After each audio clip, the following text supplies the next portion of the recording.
Welcome to our channel. Today we how to use Busuu for conversation practice, detailed guide step by step clearly. To start using Busuu for conversation practice, first, launch the Busuu app or visit the website. Next, create an account if you haven't already done so. Choose your target language from the available options. After selecting your language, complete the placement test for an accurate level assessment. Once you receive your language level, access the learning modules available to you. Navigate to the conversation section, where you will find speaking exercises specifically designed for practice. Select a conversation topic that interests you. Carefully read the provided material to familiarize yourself with the vocabulary and context. Then, listen to the audio recordings to hear native pronunciation.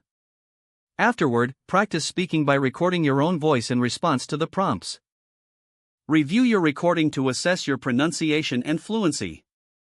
For more personalized feedback, engage with other learners in the community section.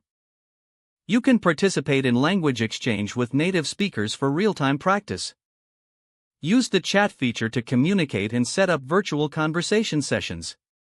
Make notes of any challenging vocabulary or phrases you want to improve.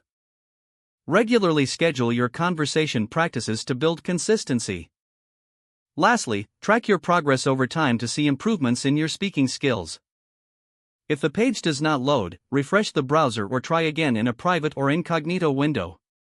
Make sure you are using the correct email address, then retype it carefully to avoid small typos. If your password is not accepted, use the reset option and create a new strong password you can remember.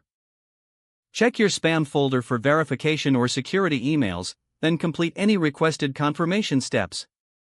Enable two-factor authentication if available to improve account security and reduce unauthorized access. After signing in, review your profile details so your contact information and if you see an error message, note it down and try again after restarting your device and internet connection. Log out when you finish, especially on shared devices, to keep your account and payment information secure. If the page does not load, refresh the browser or try again in a private or incognito window. Make sure you are using the correct email address, then retype it carefully to avoid small typos. If your password is not accepted, use the reset option and create a new strong password you can remember. Don't forget to like this video and subscribe to our channel for more step-by-step tech guides.